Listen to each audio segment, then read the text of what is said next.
కష్టాల్లో ఉన్నప్పుడు స్నేహితుల యొక్క మనస్తత్వాలు, అలాగే పేదరికంలో ఉన్నప్పుడు బంధువుల యొక్క మనస్తత్వాలు బయటపడతాయి. విజయాన్ని చూసి మురిసిపోకండి, ఎందుకంటే అది తొలి అడుగు మాత్రమే, గమ్యం కాదు. నువ్వు అందరినీ సంతోషపెట్టడం చాలా కష్టంతో కూడుకున్న పని, కానీ నువ్వు అందరితో సంతోషంగా ఉండటం చాలా సులువైన పని. మీకు కుదిరినప్పుడు కాదు, ఎదుటి వారికి అవసరమైనప్పుడు చేస్తేనే దానిని సహాయం అంటారు. తొందరపడి కళ్ళతో చూసి నోటితో మాట్లాడేవారికి ఆవేశం ఎక్కువ, మాట్లాడకుండా మనసుతో చూసి మౌనంగా ఉండే వాళ్ళకి ఆలోచన ఎక్కువ. సహాయం చేసే గుణం ఉన్నవాడు సాకులు వెతకడు, ఏ పరిస్థితిలో ఉన్నా తప్పకుండా చేసి తీరుతాడు. మీకు నోరు ఉంది కదా అని పదే పదే ఎదుటి వాళ్ళు బాధపడేలా మాట్లాడకండి. ఒకసారి దూరమైతే తెలుస్తుంది వారి విలువేంటో. మంచివారికి లభించే మొదటి బహుమానాలు అవమానాలు, అలాగే అపనిందలు కాదంటారా? సింహం వెనుక ఎన్ని సునకాలు మురిగినా సింహం విలువ తగ్గిపోదు. అలాగే నీ వెనుక ఎంతమంది ఏం చెప్పుకున్నా కూడా నీ విలువ తగ్గిపోదు. చింతించకండి. అందమైన వారు అడుగడుగున ఉంటారు, కానీ అందమైన మనసున్నవారు మాత్రం అరుదుగా ఉంటారు. కత్తిని ఎంత ప్రేమగా పట్టుకున్నా దానికి రక్తం చిందించడం మాత్రమే తెలుసు. అలాగే కొన్ని బంధాలు కూడా అంతే. నువ్వు ఎంతగా ప్రేమించినా సరే వారికి ఎదుటి వారిని కష్టపెట్టడమే తెలుసు. జీవితం మీకు విజయాలనివ్వదు, కేవలం అవకాశాలను మాత్రమే ఇస్తుంది. ఆ అవకాశాలను విజయాలుగా మార్చుకునే శక్తి మీ చేతుల్లోనే ఉంటుంది.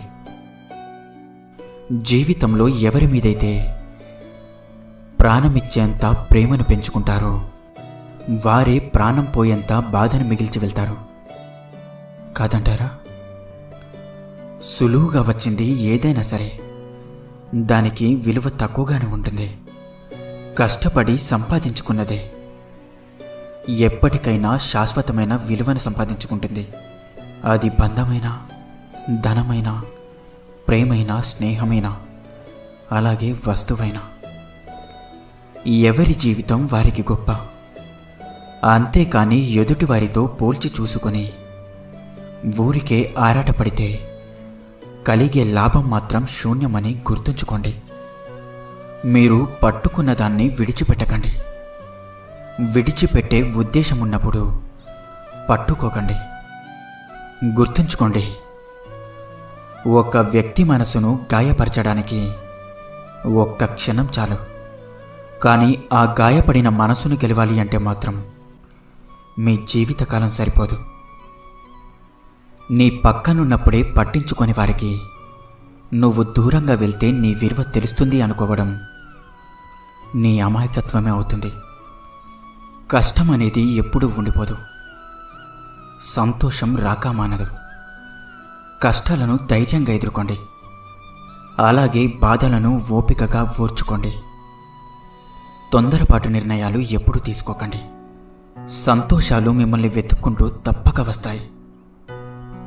మంచిగా ఉండండి, అంతేకాని మంచితనమే బలహీనతగా ఉండకండి, మోసపోతారు. నువ్వు కోరికలు లేని జీవితాన్ని కోరుకుంటే చింతలేని జీవితం నీ సొంతమవుతుంది. అన్నిటికీ అతిగా సర్దుకుపోవడం కూడా ఒక చెడు అలవాటే. ఉన్నదానితో సర్దుకుపోవడం అతిగా అలవాటైతే ఉన్న స్థానంలోనే ఉండిపోతాము. ఈ సమాజంలో జాలిగుణం కలవాడికి కష్టాలు ఎక్కువ, కఠిన గుణం కలవాడికి సుఖాలు ఎక్కువ. పనిమంతుడు పనిని కూడా విశ్రాంతిగా భావిస్తాడు, బద్ధకస్తుడు విశ్రాంతిని కూడా పనిగా భావిస్తాడు. ఎవరికి ఎంత చెప్పాలో అంతే చెప్పు, వినకపోతే వదిలే. వాళ్ళే తెలుసుకుంటారు. దెబ్బ తగిలితేనే కదా నొప్పి విలువ తెలిసేది. కలిసి ఉండాలి అనుకునేవారు అర్థం చేసుకునే ప్రయత్నం చేస్తారు. విడిపోవాలి అనుకునేవారు బాధ పెట్టడానికే ప్రయత్నిస్తారు. నువ్వు ఒకరికి నచ్చాలని ఏమీ లేదు, నచ్చకపోయినా నష్టమేమీ లేదు.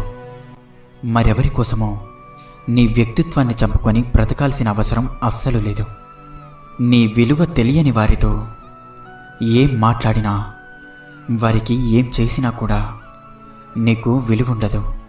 ఒకప్పుడిచ్చిన విలువ ఇప్పుడు ఇవ్వడం లేదు అంటే వారికి నీతో అవసరం తీరిపోయిందని అర్థం.